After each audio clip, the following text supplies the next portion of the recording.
Hello and welcome again to South Africa on 99.94. I'm Neil Manthorpe. My co-host is Lungani Zama. South Africa on 99.94 is hopefully by now your regular home for South African cricket content, both on and off the field. Unfortunately, being South Africa, it's more off the field, but there is a test series about to start in Australia. So hopefully we'll be talking about the actual game of bat and ball rather than all of the off-field stuff. So do please rate, review and subscribe. It does help. And as always, I remind you at the beginning of each show, do check out the Mitch Johnson show over on Australia on 99.94.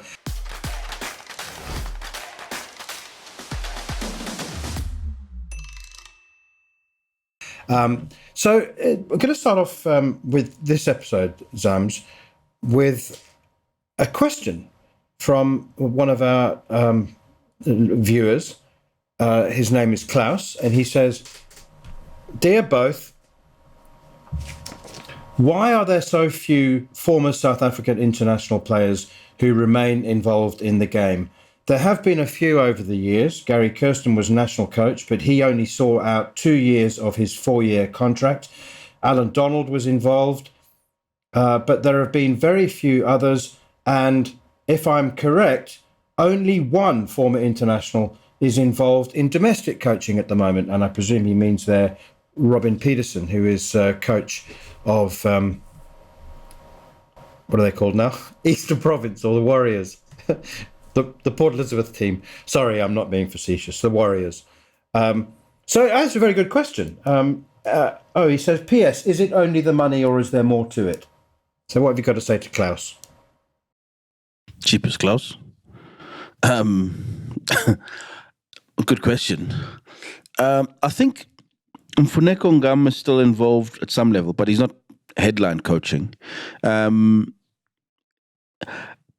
it's not just the money. I think because there's no sort of legacy of looking after players and finishing off careers properly, it's very abrupt.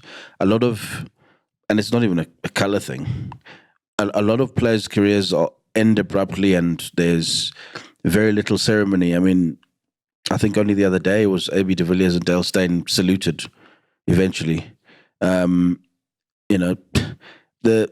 ending is often awkward. It's like, you have this wonderful love affair and you play for your country and you think at the end you're going to, not that you're going to get a golden handshake, but there will be something that sort of keeps you there. I mean, and it just ends. And as quickly as it's ended as a player, there's sort of no plans to find a way to keep you involved, especially if you have a particular skill set that we're short of. You think of the many wonderful batsmen that South African cricket has had over the years. Surely there should be a way of, even if they're short-term clinics, of just, getting the next level of batsmen up to speed and playing proper first-class cricket and have intense clinics. And these things just don't happen. South African cricket spends a lot of money on window dressing as opposed to really enhancing people's skill sets and giving them constructive. You've heard of business people going and spending 100,000 on a week-long course, but they come out of that with a mini MBA and they can apply those things and to their businesses, and you can see changes. You should, with the number of wonderful cricketers that are internationally respected, there should be clinics to go and on a batting masterclass with Cullis and AB and a bowling. I'll tell you a funny one, quick one. Richard Snell, who played for South Africa way back when, he now works for SuperSport schools, not coaching or anything. It's more on the admin side, but in his free time, if you ask, he still passes on his expertise to those kids that often of parents that he knows who show promise. And I know this because he said about my son, if he comes up to Joburg, he can take him for a couple of days at nets and show him power hitting or hitting through the line. That's a former South African player from 30 years ago almost. The expertise doesn't leave you. But if the game disregards you as soon as you're done playing, you know, a lot of these guys are not going to wait around cap in hand. You kind of have to figure out the next career. And I think a lot of them actually are in school systems and private school coaching, which has a lot less admin, a lot less questions, a lot less politics. You can actually just transfer your love of the game and your skill set to the next generation without complications. Makai Arantini was one that felt particularly rejected, used and disposed of after taking 390 Test wickets for his country. But he wasn't the only one. And again, I also want to make the point, this is not a uniquely South African thing. I think we are worse at revering our superstars and being grateful for a life of entertainment that they've provided for us. I think we're worse at doing that than many other countries, but it's certainly not a uniquely South African thing. But it is interesting as well that Lance Klusener, Mackay, by the way, was given his first coaching gig by Zimbabwe. They appointed him as their bowling coach. But the SA20, our first mention in the last couple of episodes of the SA20, things have gone fairly quiet for the last week.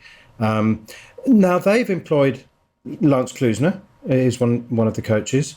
JP Duminy is at the Paarl Royals.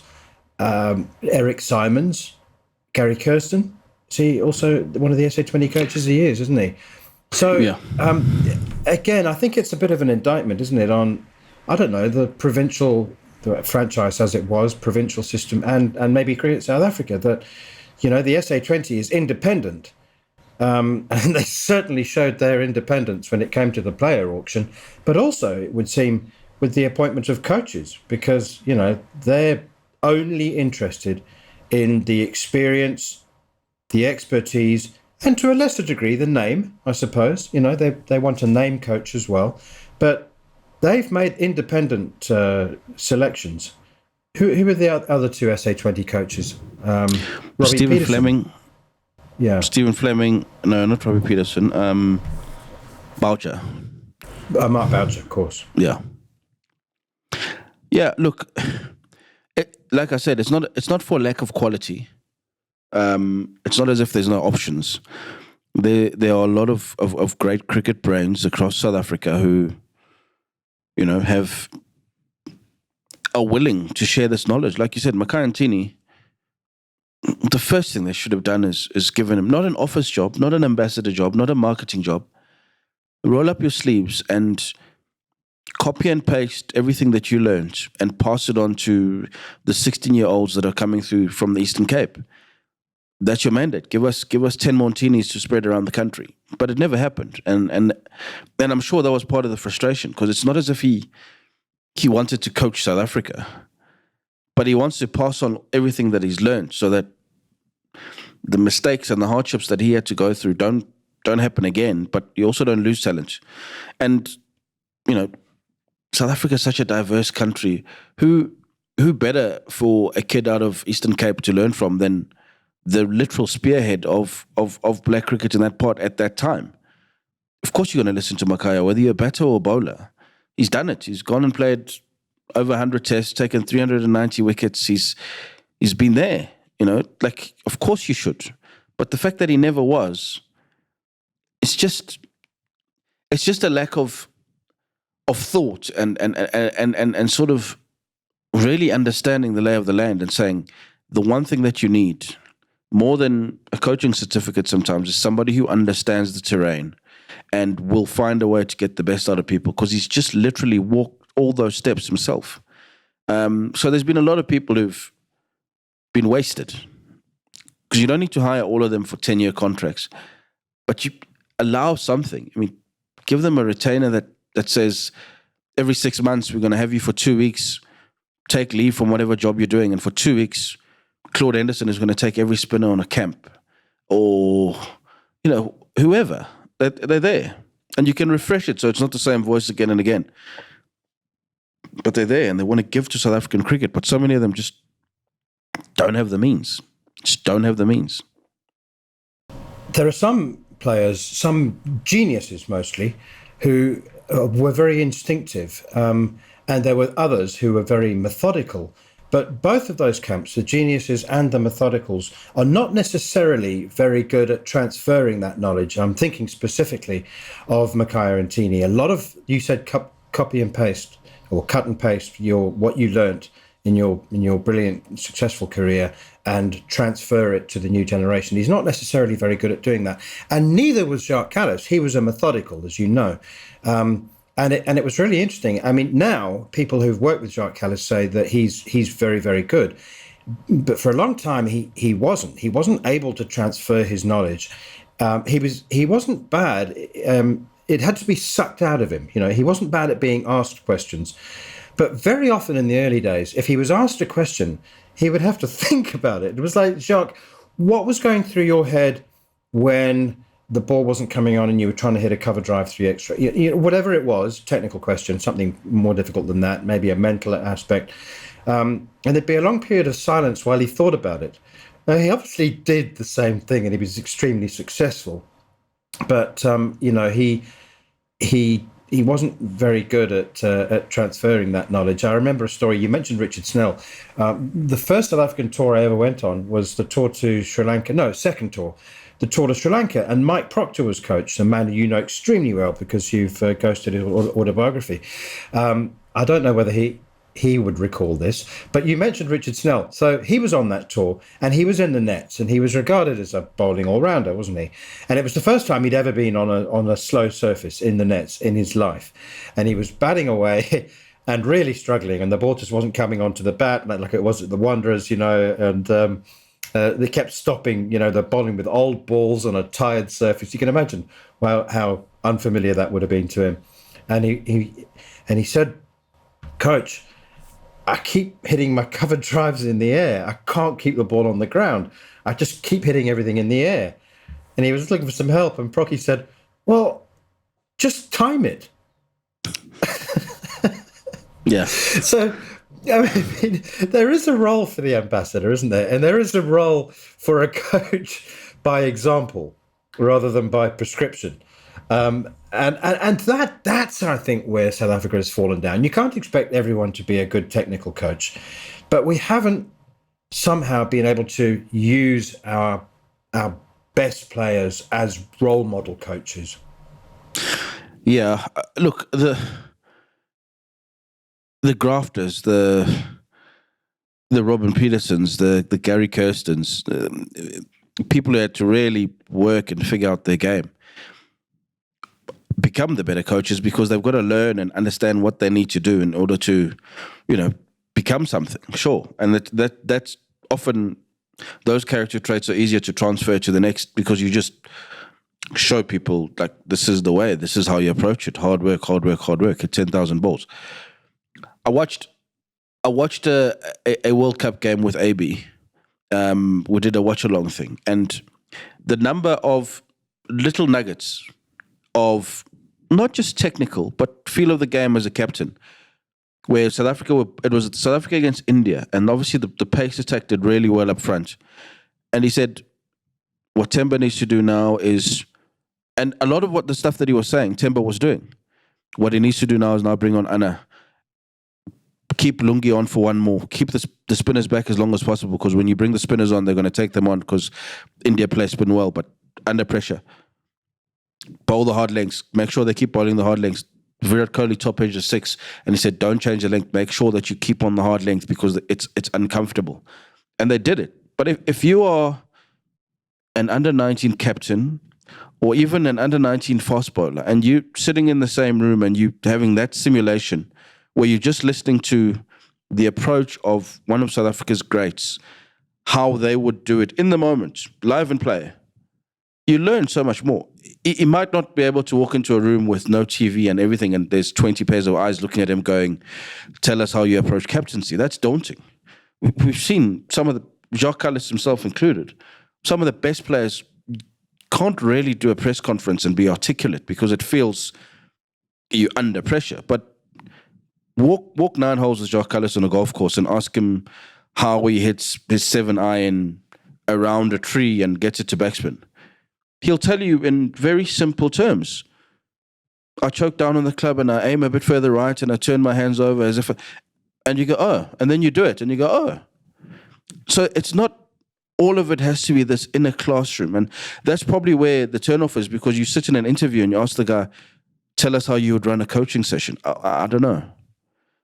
Tell me how you played a cover drive over extra cover for 6 at the whacker to chase 400. Oh, well, I realized that the pitch was coming onto the bat better and better, and they kept the field up, and I knew it was the moment, and that's how we did it, and we transferred the pressure. And by the way, they are very good in situation explainers, but when you've got to do all the hard yards and assemble the lesson and be a teacher, you lose it. They're instinctive. They're instinctive players. Of course, they're going to be instinctive coaches, and you don't have to have everyone be a head coach. You can just be situational and actually apply the skills as you would approach it. And you honestly have 10 eager minds around you, and they just listen. I would have done this. I mean, he did a brilliant one of the difference between Kohli and I think Rahul playing the same back of a length ball, and Rahul is going hands only and nicked off and got caught to slip. And Kohli would wait a bit longer, go right across and play it under his arm or under his eye, and it would just deflect it just past the slip to third man for one. Same ball, same pace, same intensity, but just a small technical application. And you think, geez, if a kid who's really scared about going to Australia and facing 150 clicks an hour could sit and just listen to how you play really, really, really fast bowling, what little things you can do, brilliant. Now, you've just sent off half a team that's never ever played in Australia in those conditions, and they're going to come up against pace bowlers aiming at their heads and come back and they're scarred. And you go, well, if you'd spent 2 days with AB maybe in nets, maybe there might have been a difference, because they kind of went there and did it. Why wouldn't you? You've got all this intel. Why don't you use it? But practically. Okay, we'll have more on the same subject in just a moment. You're listening to Cricket's Conversation on 99.94. Whatever your team, we have the show for you on podcast, YouTube, or on the 99.94 app. We have India, England, South Africa, West Indies, and now Sri Lanka covered. If you want to find us, the best way is to follow us on social media at 9994DM by downloading the 9994 app or Google 99.94 on podcast. We speak cricket. Okay, so on the subject of coaches, you've just made a very, very strong case for a career in coaching for AB de Villiers. Maybe perhaps more on a individual basis, on a sort of in a consultancy role, on a one-on-one type role, rather than as a head coach of a team or a franchise or a province. But how would you? I mean, and he's doing it as well. I mean, he's doing it at Tux, isn't he? At the University of Pretoria. I mean, he is involved, and it's not like he's saying, well, I can help you, but you'll have to pay. I mean, hopefully he's not interested in the cash that he might get from coaching. But he. I mean, he's doing it on his own terms, and he's giving back to the University of Pretoria and Affi's. I think his old school. He's helping out. I think, if anybody, I get the impression, if anybody rocked up on his front door with a kit bag under an arm and said, could you give me half an hour, he would. But how would you mainstream that knowledge and that ability into, well, a higher level, I suppose, if not the national team itself, and maybe the level just below that? Yeah, I mean, if in short, sharp bursts, it's possible. We've had academy teams, we have junior representative teams. We've got A sides who often don't play that much. I mean, when last did the A team play? But if you now go into a camp and it's really strictly 10 days of camp, but 2 days are going to be on this, and 2 days are going to be on that, and 2 days are going to be that, and there's different experts who are going to come through and just spend 2 days with you, just working on real specifics. That's how you do it. You don't make it a burden and say, oh, we're now going to require you to sign a contract and you're going to have to do 20 days in the office, whatever. Investec used to do it brilliantly. I don't know if they still do.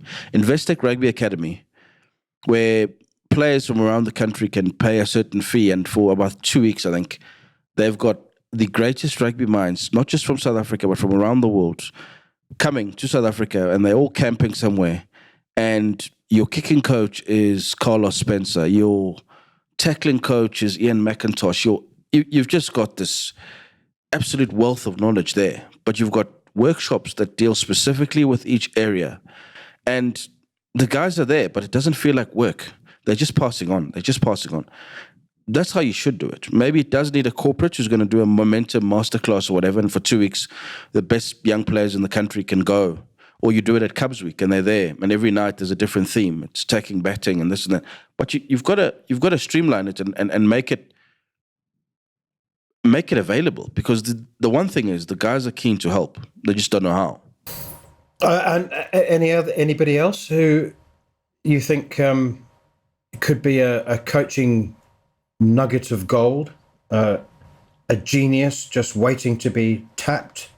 Anybody that you think has been tossed aside? Jacques Kallis, I mean, he had a brief consultancy period with the national team, with the Proteas, and a lot of people said how much they enjoyed it. Keegan Peterson being one of them, said that he learnt an enormous amount in that short space of time. Kallis, of course, had a reasonably long run as Calcutta Knight Riders head coach. But again, he lives down the road from me, and he's playing a lot of golf at the moment. Not much else. That's why he's not even a scratch handicap. He's a +2 handicap now, because his time is on a golf course. But if, you just need to look at that number one test team in the world from around 2008 to 2012. Every single one of those people in their position have something to give back to the game. You go to Hashim Amla, you go to Graham Smith, you go to Neil McKenzie, you go, Dale Steyn on the art of fast bowling and how to manage your workload so that your last spell of the day is your fastest spell and not your slowest, and you can, hone in on reverse swing and really destroy a team in the last session. Those are nuggets, and they're there. But you've got to make them attractive. It mustn't seem like a burden, and probably rather not do it through CSA because it becomes too wieldy and too complicated. Just get a corporate who just says, Dale, we need 2 days from you. And in those 2 days, we're going to need a session at the end of day one and another fun session where you're in the nets and you're just showing people. And that's all. Shane Warne used to do it at a lunch break and have a masterclass where he straps up whoever to go bat in the nets, and he just shows you 6 different balls. It's there. The knowledge is there. It never leaves you. You might not bowl as fast, but you know how to hold the ball. You know what to do. The instinct and things like that are what you pass on. And why wouldn't you? It just baffles me why you wouldn't tap in thousands and thousands of runs, hundreds and hundreds of test wickets there, available, and you just don't utilize it because I don't even know why they don't. Okay, time for another short break. When you come back, we'll finish off this episode talking about sandpaper. If you love the language of cricket and want more, then head over to the 99.94 app and you can hear all of our podcasts and cricket commentary. We're adding new shows all the time and covering cricket series from all over the world. Be the first to hear all of our announcements by following us on social media at 9994DM. Welcome to Cricket's Conversation. Right, just a couple of minutes left on this episode, Sams. And it has been fascinating. And we'll talk about this from a South African point of view. We won't cast any personal judgments. Well, we might.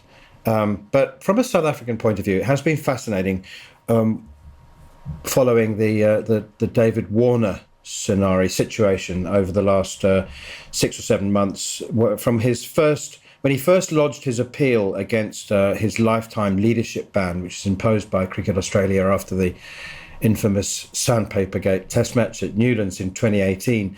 And I have to say, it's been a long and cumbersome process. Cricket Australia appointed their ethics, what are they called? The ethics officers as independents. So I understand exactly why they did that, so that they couldn't ever be seen to be compromised and to, have to recuse themselves from a complex situation regarding ethics and morality on and off the field. So they appointed an independent body who then said, well, in order to overturn your lifetime leadership ban, we need to go back and reinvestigate the events of Newlands 2018. At which point, David Warner withdrew his request in order to protect his family and his teammates. Boy, there's a lot happening. There's a lot going on there, isn't there? Not the least of which is that for a man who fought so hard and so successfully to avoid the moral high ground in cricket for the vast majority of his playing career, to suddenly appear to be scrambling to get up onto it at the age of 36 at the end of his career. Well, what do you make of it all? I just love the statement from his manager saying that they were told, and there were two executives in the room that told the whole team that we have to doctor this thing. And because from the very beginning, I was absolutely convinced that there's no way that only 3 people knew that an entire bowling attack had no idea that 2 opening batsmen and your captain are doing you this great favor, roughing up a ball, and none of you know, even though you're the ones who are going to benefit.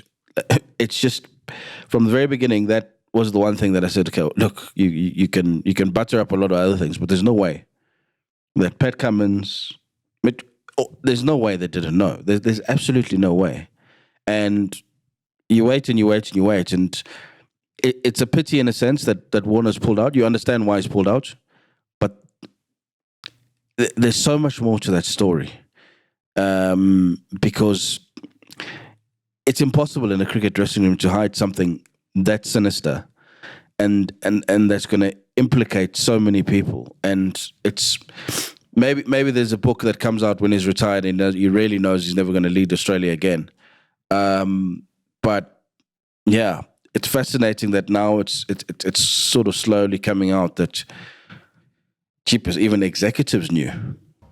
That's scary. Do you think there's anybody in the South African team in the series coming up who might be asking David Warner about his progress on his lifetime leadership ban? Anybody in the South African team who you might think would be interested on the field in finding out and getting an update? I mean, the personnel has changed a lot, but Kagiso Rabada has never been short of a well-timed word. And Rassie van der Dussen is not shy either. I saw some of the comments that he made in the press this week, and he doesn't shoulder arms. He doesn't mind a word and a bit of niggle, because he knows that as a cricketer, there's no way it was as simple as just 3 players and they get sanctioned and that's it. There's no way. You've sidetracked me now. Rassie van der Dussen, just going back to that 4-day game, last week, you were talking about the need to bully the bullies when you play against Australia. And we're talking about just with bat and ball now, never mind the verbals. You need to hit the ball. You need to attack and you need to counter attack, particularly when you're under siege. You need to hit back and counter attack. And I was looking for any signs of that in that 4-day game against the Cricket Australia 11 at the Allan Border Field in Brisbane. Carl Verreynne scored almost a run a ball, and his 80 came from 90-odd balls. That was very good. That was very impressive. But I just wondered, Rassie van der Dussen, he made 27 from 81 balls in that region. Perhaps it was 31 from 8, but it was a strike rate of under 40, closer to 30. And the game wasn't streamed as far as I was aware, so I didn't see it. So you're only going on numbers.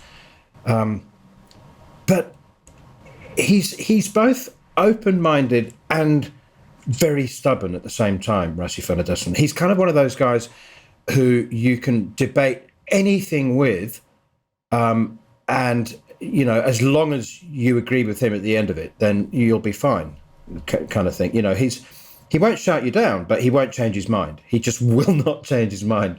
And I just kept thinking, you're better counter-attacking.